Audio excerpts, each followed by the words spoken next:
Welcome to the 300 podcast, and today I'm lucky to be joined by Ryan Kangisser. So Ryan is the Chief Strategy Officer at MediaSense. Welcome, Ryan. Thank you very much. Good to see you, Patrick. And to you. So before we get into it, firstly, how are you and how's MediaSense going? I'm very good, and pleased to say, MediaSense is great. We've had, last 12, 18 months through 2 acquisitions and continued growth. A lot of continued success, which is great. Yeah. Just enabling us to deliver, better solutions, more future fit solutions for our clients. So, it's an exciting time to be at MediaSense. Absolutely. And are you now classed as the biggest media auditing and consultancy company in the world, I would say? I would maybe define it slightly differently, but, okay. but yeah, we are the leading advisor across that sounds better. The broader kind of marketing services advisory. Yeah, absolutely. Excellent. So today we're going to be talking about commercial models. Obviously how agencies gets paid, and there's been lots of noise about these transforming. I'm just wondering, in 2026, do you see this as a year where we're going to see either agencies or clients really embracing some of these more innovative forms of getting paid, more around the outputs rather than the inputs? 100%, and this isn't a question of if, but when. And whereas maybe 2 years ago, you recall we did a piece of research on the future of I have cited that many times. Yeah, good to know. Yeah, that at the time pointed to a pretty overwhelming appetite for clients to evolve their remuneration models, but almost at an academic level. I think what we're seeing now, just with AI obviously becoming so much more pervasive, that it's just not sustainable to continue paying for services in the traditional time materials way. So there's no question it's on the top of everyone's lips as far as like how we are going to evolve the way that we not just pay but also incentivize as well. And clearly the technology is becoming the true catalyst in doing that. Yeah, absolutely. I think measurement has always been the big challenge, isn't it? Is how do you dissect the contribution that an agency makes to the growth of a client? And I guess hopefully now we've got to the point where that technology, whether it's AI or other technologies, is allowing us to really do that? To some extent. Better. I think. Yeah. I'd say to some extent that may be true, but there are still significant challenges around and blockers around measurement. I think what may be more important is just the integration of capabilities. So, why there were challenges in the past is, if you're a media agency, is only responsible for half of the story, and what about creative, or what about production, or some of the other aspects? What we've seen in this, I guess the last 12, 24 months is just more of that bundling of services. Right. And more of the interdependency between clients and agencies, which means that actually, agencies can and should be taking on more skin in the game, because they can affect a lot more than maybe if they were just in the old world, just responsible for one channel or one discipline. So I think that, if you are driving both media and creative, or through the line communications, and when agencies have more levers to pull, ultimately they're able to influence more of the outcome than they were before. So when clients say they want outcome-based models or performance-related models, what are they really asking for? And do you sometimes get a disconnect between what the CMO wants and what procurement will actually agree to? Yeah, it's a great question. I think there is a shared desire for just accountability, and almost when we win, you should win. When we lose, the opposite. But at the same time, there is that inherent blocker of just how we have bought services in the past, for many decades, and the time materials model is very transparent. How many people, how many hours, what you're going to get, and of course now it's a very different model. It's more about the output than it is the time required to deliver that. I think CMOs, maybe more naturally value the partnership and value the contribution of their external partners.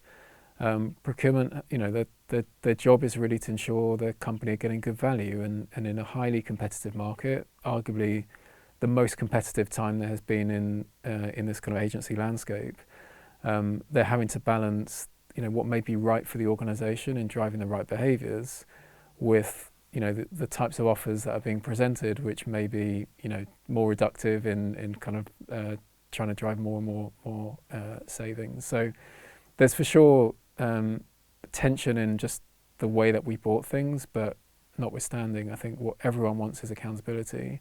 Yeah.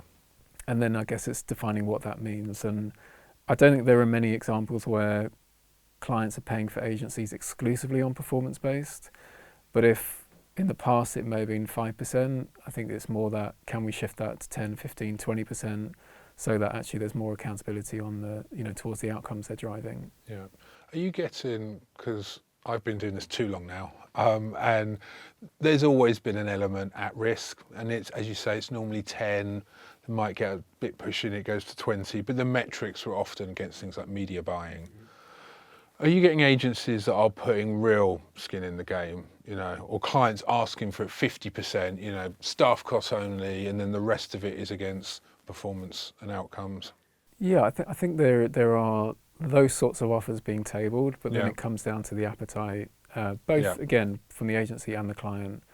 I think why those systems worked in the past with regards to media buying and service is that the agencies could control those or heavily influence those, and therefore, when it comes to accruing, that kind of outcome based, that bonus malus, it's more acceptable knowing that you pretty much expect to get most of it, if not all of it. When you're moving to a world where you can't control those outcomes, because there are all sorts of extraneous factors related to if a product sells or if a business does well, it's harder. So, and again, the sometimes clients don't want to overpay their agencies, sometimes they don't want to underpay their agencies, and that's where, with an outcome-based model, it's less controllable than as I say, service and value. So there's, I think that, it's why in that glide path, it may be 5, 10 to 15 to 20 to 25. It's probably not the wholesale, actually 50 and if not more as a percentage of total compensation. Yeah, it's interesting what you said there about intention. I remember pitching for a client that we went in, and they were private equity backed, so they love a bit of skin in the game. And we went in there with staff costs only, and we could get up to 50% above. So we put 50% at risk, but we could then get 50% above.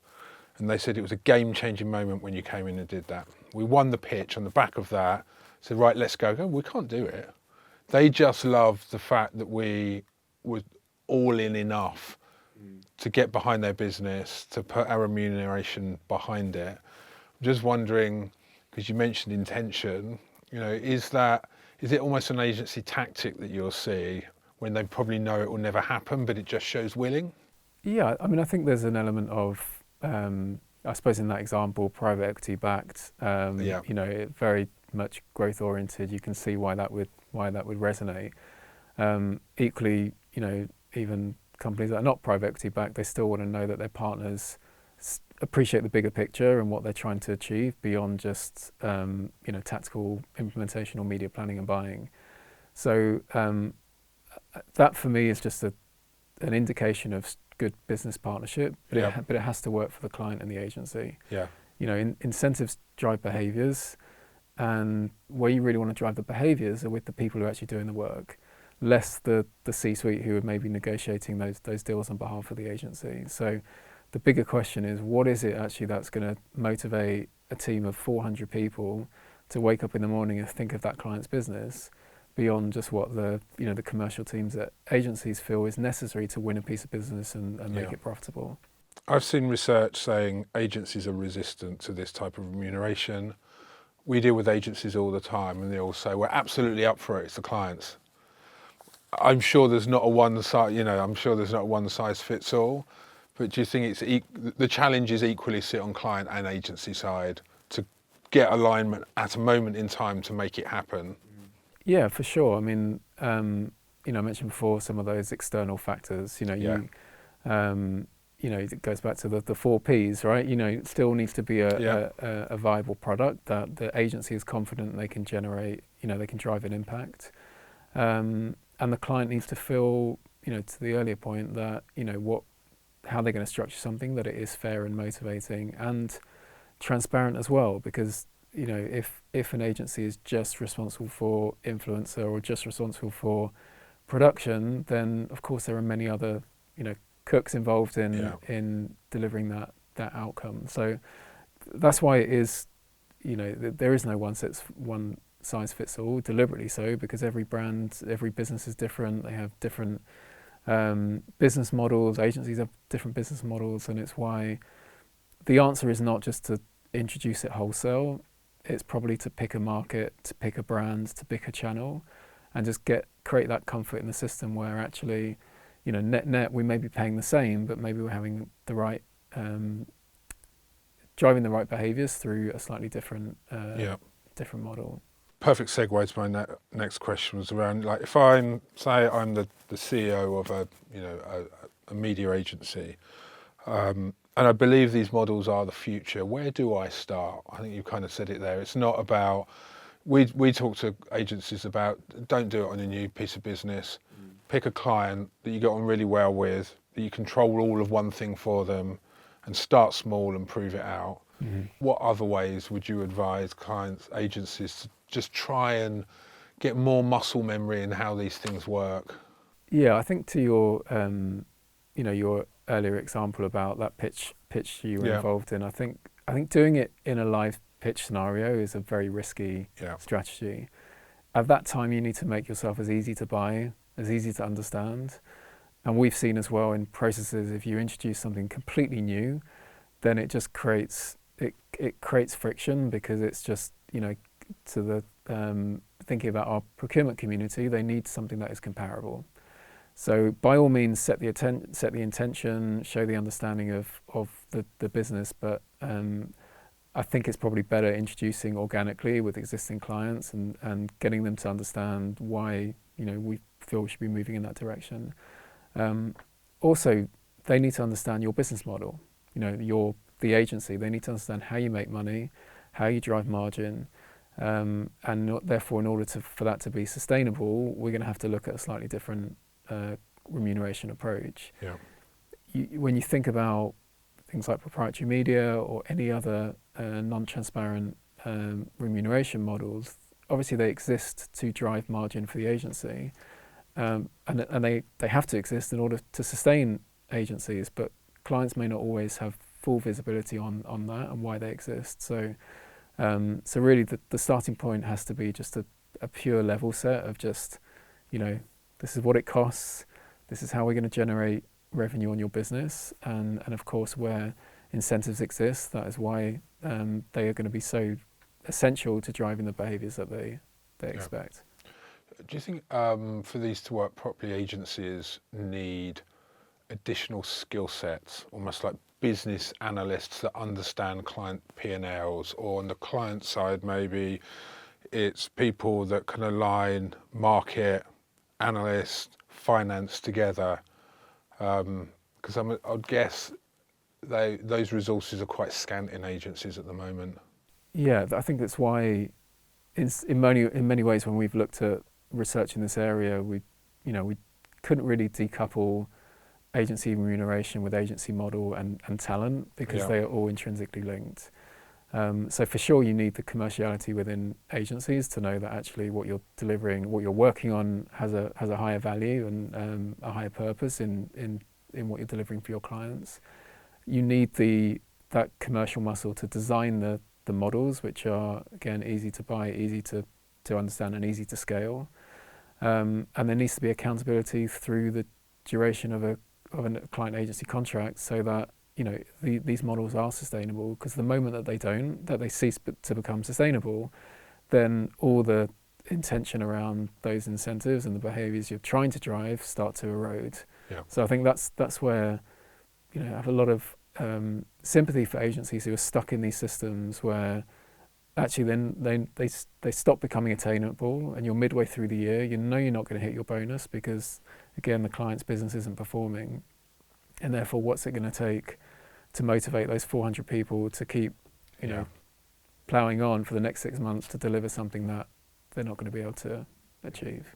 In what is my favourite report that you guys, or probably ever, a report about the commercial models, I think there was a stat in there that said it was roughly 50% of all CMOs are looking to change the commercial model. And this was it beginning of 24, was it? Yeah.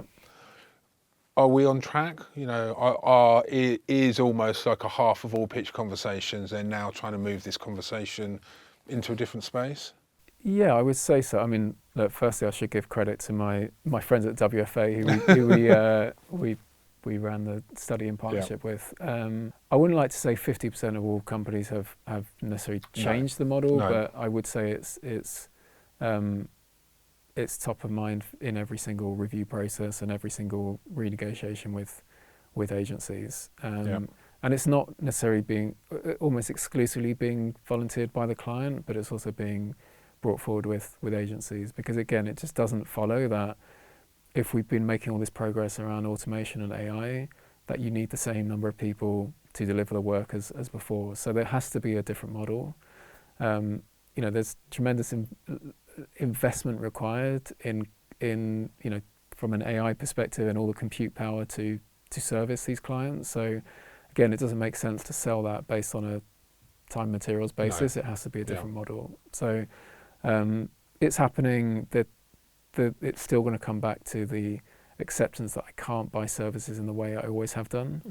And that's where we will see and continue to see different, whether it's output, outcome, even subscription models, being introduced. And so actually the answer isn't a one size fits all on this. It's probably just basically taking a bit from everything. So a bit of commission, bit of retainer, bit of output, outcome, and even subscription or SaaS, and finding that right balance. And even as I say that, it sounds complicated. And so that's going to be, again, it's just the hurdle, because again, clients need to accrue, agencies need to budget for these things, and it's why in many ways commission is it's existed for so long, because it's old school, so but easy. It works. Yes, it's so easy. And FTE, Right. At least also commission flexes with their spend. Right. So yeah, absolutely. Talking of AI, we can't have a conversation without AI. In clients' eyes, on the whole, and I know they'll be different, do they see it as something that's going to reduce costs for them, or do they see it as something that's going to increase output? Both. I Right. mean, simultaneously, probably. Yeah, I mean, I think it's maybe a little bit early in terms of the output. I think the focus generally in the industry is about efficiency. And I think you need to look at it in the context of media production, creative, and at the moment in production or adaptation, it's probably most extreme in terms of the sorts of savings available, and that's just the cost to produce. For media and creative, that kind of more time-based services, it's probably a little bit less clear at this stage, but if you look at the agency propositions and the workflows and operating systems, it's very much being powered by AI and agentic, and naturally the time required before versus now is significantly different. Where I think the industry has some way to go is to the point about output or outcome, is actually how all these efficiencies actually leading to incremental improvements, better outcomes, better effectiveness, because it should follow that actually if teams are more integrated, they're working with better data, better insight, better technology, that they are going to deliver better experiences to consumers and hopefully drive outcomes that way. But that at the moment feels like the missing piece in the narrative of AI, and I think if they can crack that, then again the remuneration conversation follows, because the outcomes are more tangible versus just the pure efficiency play of AI and automation. Yeah, absolutely. Okay, if we elevate ourselves out of just commercial models, we are still unbelievably at the beginning of 2026. Feels like we're halfway through to me, but what's the year going to look like, do you think? For you guys, for the industry, Is it going to be buoyant? Is it going to be busy? It's always busy. Yeah, I think buoyant is. I mean, there is so much disruption in our industry. I mean, you could look at it two ways. It's either the most exciting time it's ever been, or the most terrifying. Yeah. I think one thing for sure is everyone is kind of changing every day, and so in our world, we're seeing agencies present all the time. We're seeing how clients evolve their organisations and their capabilities, and so it's as said before, it's probably the most competitive time in the marketplace at the moment, and competition just leads to innovation. It accelerates innovation, and that's both for brands and agencies. So we'll see. I think we'll continue to see more integration of capabilities. I think the how you define media and creative is changing by the day. So I think that whether it's a kind of media plus plus or creative plus plus, we'll continue to see company clients looking to bring capabilities together. Doesn't necessarily assume that's all in with one holding company, but at least being more intentional about bringing these things together just to improve the way they show up to consumers. Of course, there's a bit more work to do for the agencies, and some are a bit further and a bit more mature in their transformation than others. But it's a fascinating time in our industry, and I think what AI is also doing is democratizing our industry. And actually the companies that we've been circling around for the last few years, I think may look very different in the next 2 to 3 years with software companies and other creators coming to the fore. Right, so last question for you. So at 300, we have a mascot. It is a goat. It's a winged goat. Don't ask me how it got its wings. So first of all, we'd like to give you this. So thank you for coming on the podcast. I can see you wearing that at the weekends at special functions. Promise I will. Yeah. But it does also have, it has a reason behind it as well. So, you've been in this industry a while now. It'd be great to know who your goat is. Who's the greatest all time, the person that has, or people that has informed your career to get you to where you are now. Wow, I didn't expect to have that question at the end. Can I say Tom York? Oh, yeah, you can say whoever. No, well, look, I mean, maybe my question that, you may think I'm sitting on the fence is that, I've got to work with some incredible colleagues over the last, especially the last 16 years at MediaSense. But I think also, in our world, I'm very lucky that I get to work with lots of different companies and some incredibly smart marketers from all over the world, and I'd probably just take a bit from everyone. Yeah. And they could be some of the biggest CPGs and down to some really scrappy D2C brands, and where actually some of the best innovation is happening. So I probably wouldn't like to say there's one individual. It's probably a just taking a bit of everything from everybody. Yeah, excellent. Colleagues and clients. Excellent. Well, Ryan, thank you very much for joining us. It's been an absolute pleasure, and we'll see you soon. Thanks for having me. Cheers. Take care. Cheers. And thank you to all of our viewers and our listeners, and tune in next time for 300 Seconds on Agency Growth.